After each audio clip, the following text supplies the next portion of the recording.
Hello, this is Joanne Brackeen. Um, I'm a jazz musician. I'm an NEA jazz master and a BNY Mellon jazz legend.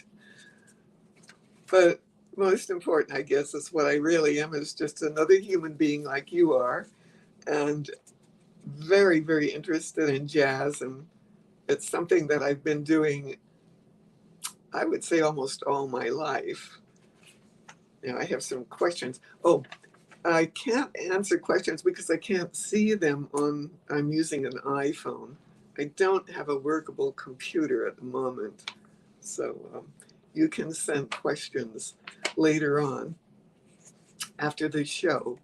And give you my manager's website, and I can answer things at that point. Okay, now let's see. How did I get into jazz? How I got into jazz is I went across the street to the neighbor's house when I was about 9 years old. And that morning, they had the radio on. And on the radio, there was this music that I thought was out of heaven, something like that. It was something I never heard before. And I wished I felt like I always heard it before, but never got to listen to it, something like that. Actually, I think it was a piano player playing boogie woogie. So that was how I got into jazz.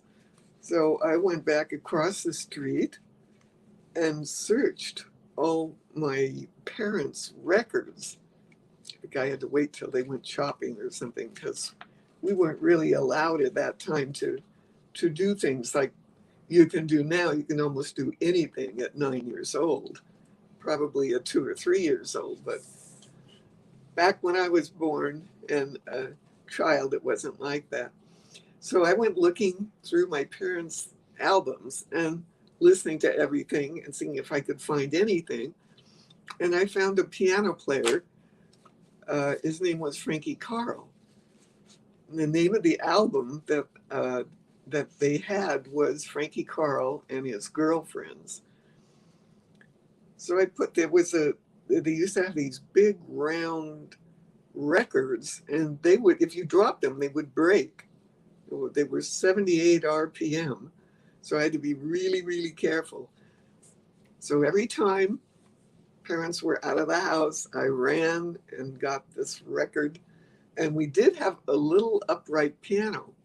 So I thought, well, what I could do, because when I was, by this time I was about 9, 10, 11. But in that interim, I had learned how to read a little bit of music.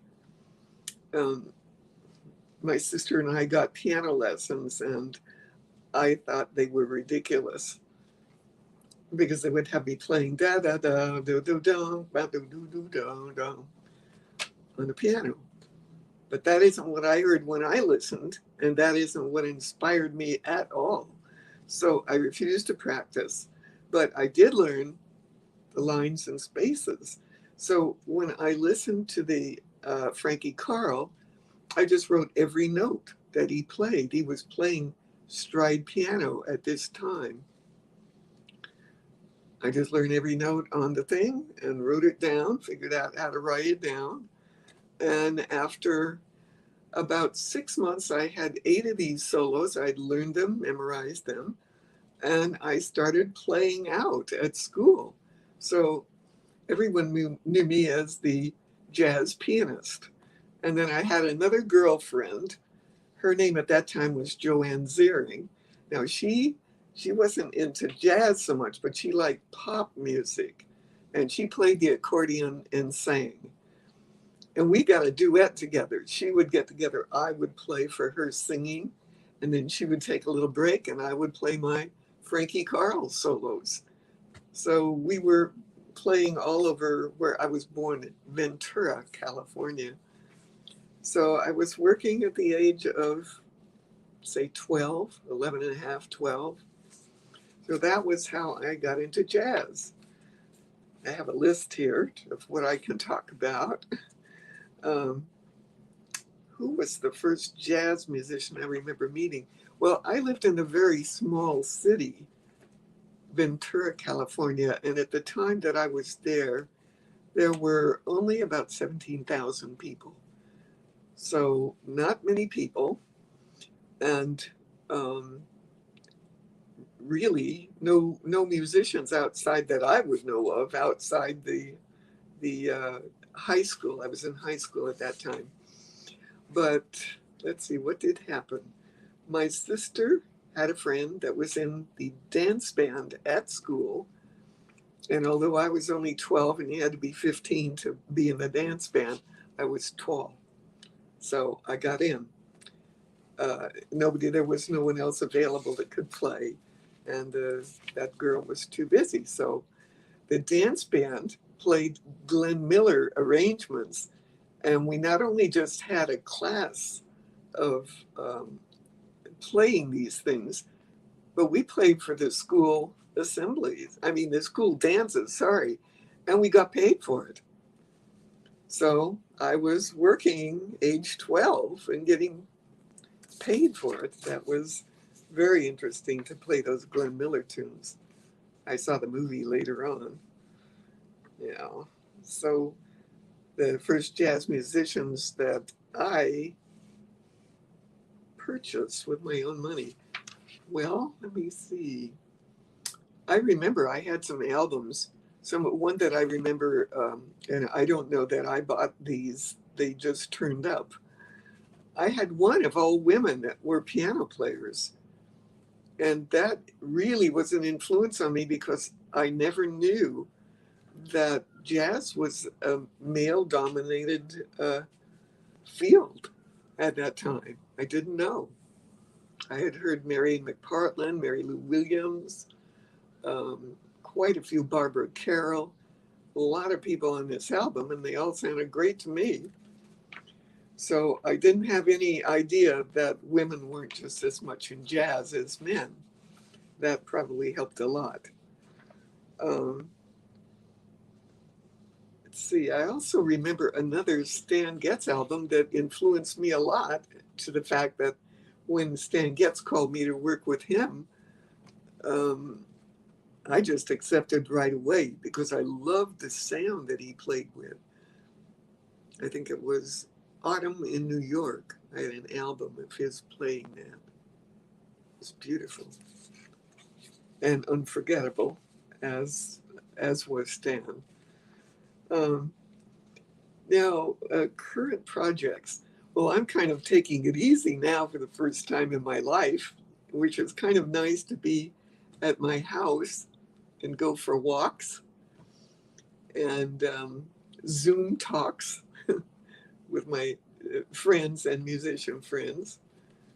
Um, of course, am working on projects. I give my students, the ones that get really high level, I give them Artatum solos.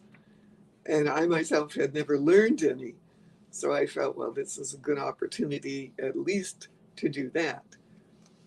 And of course, I love composing. So I've been composing more and going back and having time to look through the things that I've already been playing and make them the way that I originally conceived of them, which it might sound like, oh, gee, didn't you do that ordinarily? But when you're a jazz musician, so many times you just get called to do a lot of different things at the same time. And it can happen that your music is more depthful than what you have time to have your group play or even yourself. So you do another version of it. So I've been doing some of that as well. And let's see. Well, actually, I'm compiling albums of tunes that I have yet to record. I have over 100 CDs that, 100 compositions that have been recorded on my CDs and other people's.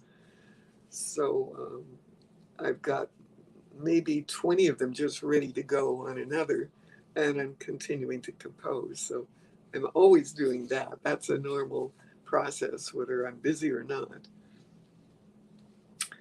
Let's see. Advice. This is interesting. This is the first time I've ever done an interview that I can remember where there wasn't either someone giving me questions to answer exactly or an audience. So I have to make a sheet of paper my audience. It's fine though. Advice I received from older musicians. Well, I wasn't ever around very many older musicians. When I moved from Los Angeles from Ventura down to Los Angeles, um, I was about 14 then and 6 feet and had worked with a lot of people. So I was ready just to continue doing what I did. I was always looking for a teacher, and I never really found someone that would be teaching me what I imagined I wanted to learn, which is part of the reason that I love to teach, because I can provide people, giving them their form of what they want to learn, just like I wanted to learn. So I pretty much am self-taught. But once I was in the Los Angeles area, I did get around. Once, not even finished with high school, I was doing a lot of jobs even at 14. And you had to be 21 to do them, but no one ever questioned me because I was 6 feet tall, and I tried to act like they did. So then when I was in high school, 15, 16, I met some of the first jazz musicians, Bobby Hutcherson and Herbie Lewis, and there were a few other people that you might not know. And depending on your age, it would depend on whether you know them, but they were some great musicians. Bobby Hutcherson was a vibes player, and Herbie Lewis was a bass player. So they were still in junior high. They were a year or two younger than me. So they came over to the senior high, and we all got together because there were rooms that you could kind of secretly enter. They didn't let you, but you could do it. And we would get together and play. So then by, the time I was 17, then I had a boyfriend that I just recently hooked up via actually snail mail that lived in California. Anyway, he used to take me all over. So one of the first people that I got to hear was Art Blakey and his Jazz Messengers with Johnny Griffin playing saxophone. And that was astounding. When I heard that, that just made me totally comfortable. It's like, wow, I'm glad I'm here on the earth. I finally found I don't know, I felt like I was of a tribe and never got to meet them, and there they were. It's kind of strange, but that's how it was. And then I began getting a lot of jazz jobs at that age, 17, 18, especially after I got out of high school. Before getting out of high school, I was working 6 nights a week downtown Los Angeles, and it was an all jazz band playing Mexican music, and everybody in the band could really play. So that was really fun. I didn't go to school that often, and they tried to kick me out, but I did maintain an A average, so they finally let me stay. I had to argue myself out of the position I was in. And then after that, of course, I had a scholarship to Los Angeles Conservatory of Music, but I just went for a few days, and they I'm sure the program was great, but it was all classical music, and I felt like I really wanted to learn more every day of what I wanted to learn. That's maybe how it feels when you really want to know something that there's no one there to teach you, and you want to somehow get 20 or 30 years of experience of this music, and how do you get it?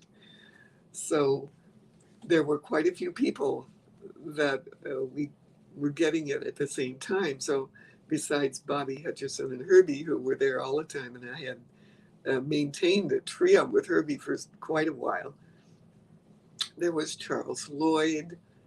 Um, there was a great player, Walter Benton, Harold Land, Teddy Edwards. Some of these people were working all the time. They were saxophone players that had groups.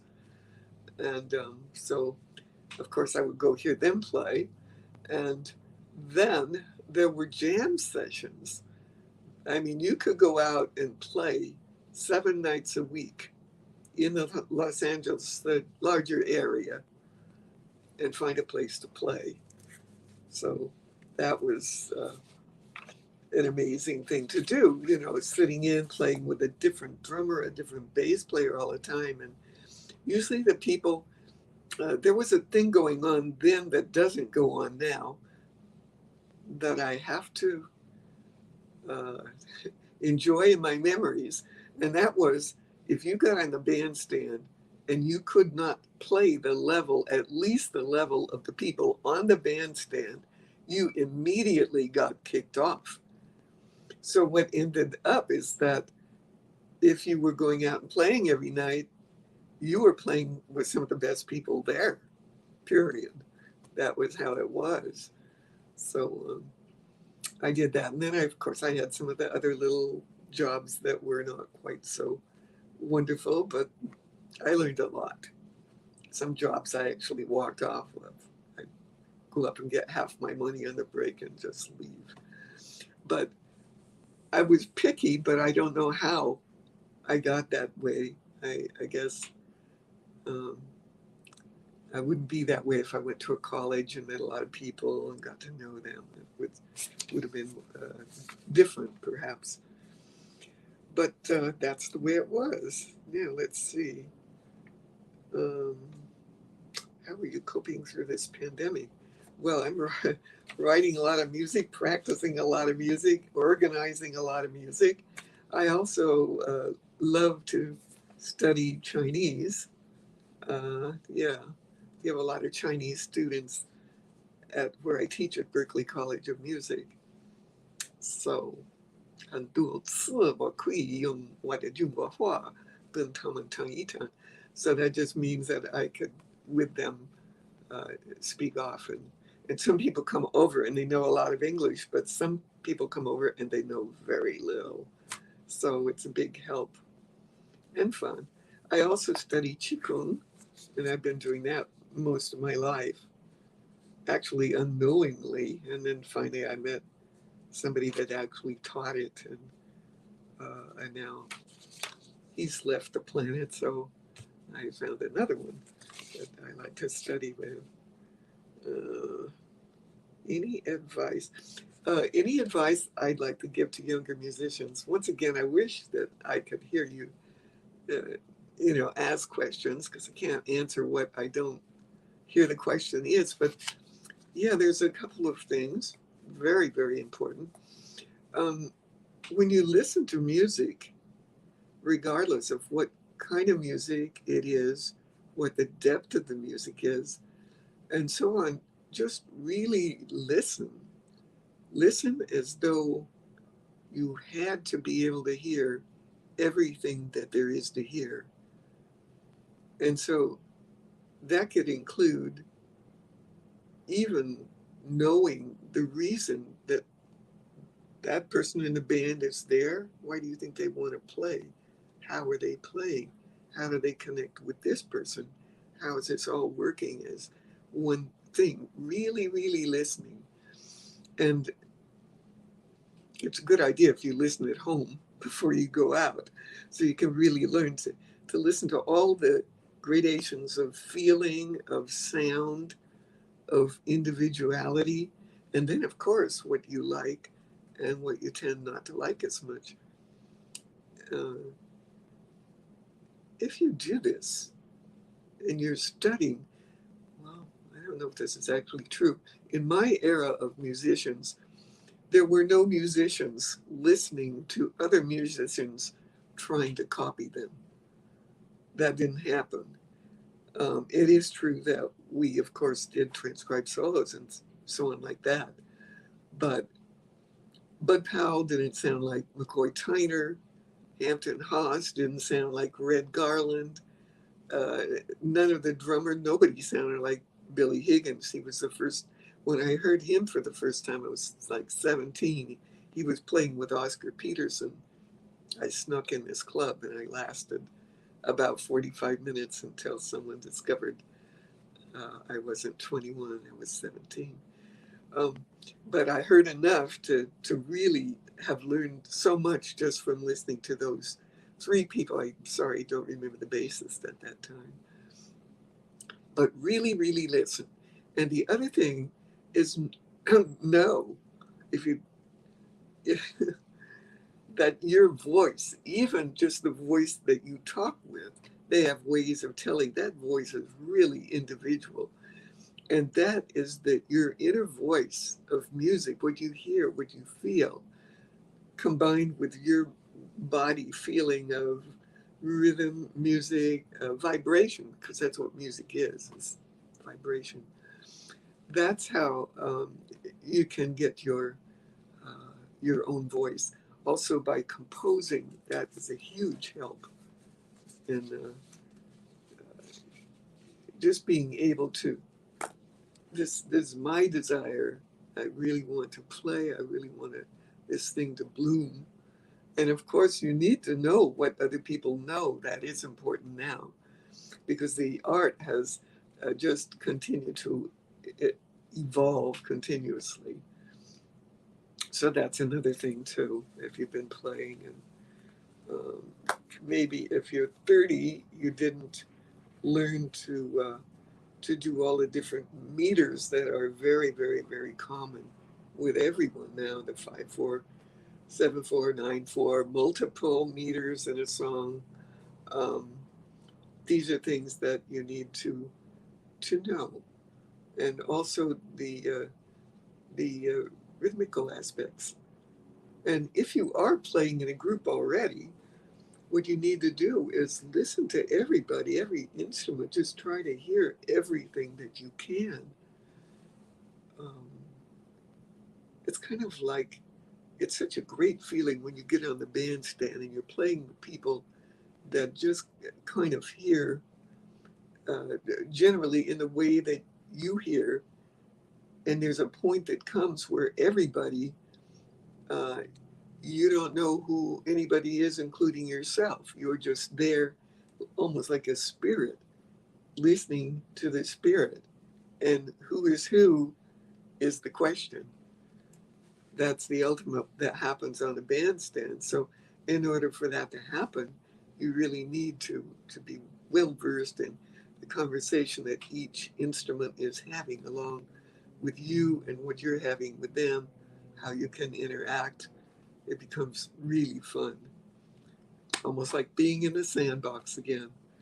You play. That's what you can do. Once you really learn music, you can you can play with it, and that's way beyond the realms of all these things that I've been talking about.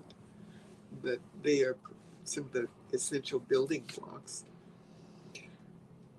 Okay, that's the advice I would want to give you. Anything else I want to say? At this point, I love to have questions, but once again, I cannot see um, my. Hi, Joanne. You had a couple of questions, but you actually answered them. You Oh, had you had a young woman say, I am an aspiring new pianist post my BFA studies. Is there any advice you would give to a vocal performance student whose degree was performance and music who is now studying piano? You have anything in well, particular? that's well, right away. That's one of the greatest things you can do for every instrument. Every person that plays any other instrument, a lot of them play piano, and it is so helpful. I mean, as a vocalist, you may want to make arrangements. You may hear things that other people don't hear. So there's a thing there that the piano can be of such a great help. learn to improvise on the piano too. And of course, accompany yourself. I'm assuming jazz. I don't know what. There are so many singers out there in every kind of voice and vocal range, and some of them know everything I described, they know. And that was not so when I first started um, listening to music. Of course, we had some great singers at that point too. Ella Fitzgerald, I recently heard her. I was just watching on my iPhone, Facebook, you see. That's a dilemma, Facebook. Anyway, that's where I heard it. And she actually, they were playing, she was with, I don't know, it was Count Basie. Anyway, she was with a big band that was playing an incredibly fast tempo. And she got in there, the horn player was doing a solo, an outlandish solo. And after his solo, Ella got on and did a solo that was circles around his solo. Now, she didn't have any records out that have that, but luckily somebody had recordings of some live things that happened. So it's unimaginable what some of those musicians in the past could do, because a lot of what I had only to listen to was recordings. But now we have things where they can go way back in time. Even Stan Getz, he was the vocalist of the jazz saxophone players. And someone just asked you, do you think Stan Getz helped your leadership skills because you're a masterful leader? Well, it certainly couldn't have done any harm. Stan Getz, he never said anything except there's never any music allowed on the bandstand. So I got asked to join that band, and it was, I got the, I didn't ever get any music because the piano player that worked with me before, that worked with Stan before, who's a great piano player, really didn't want to leave the band. So he didn't want to give music. So what I did was I stuck a tape recorder in my purse. I knew what type of person he was. I mean, it was really nice, but not with his music. So he just went and really quickly played all this 25 tunes on my tape recorder. I didn't even know the names of some of them, but I had to take them home.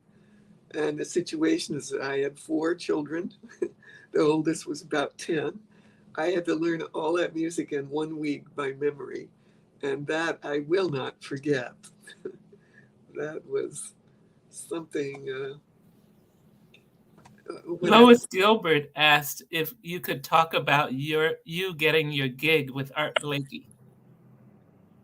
Oh, that was funny. Yes, I lived in like a 6-story building, and I lived on the 6th floor.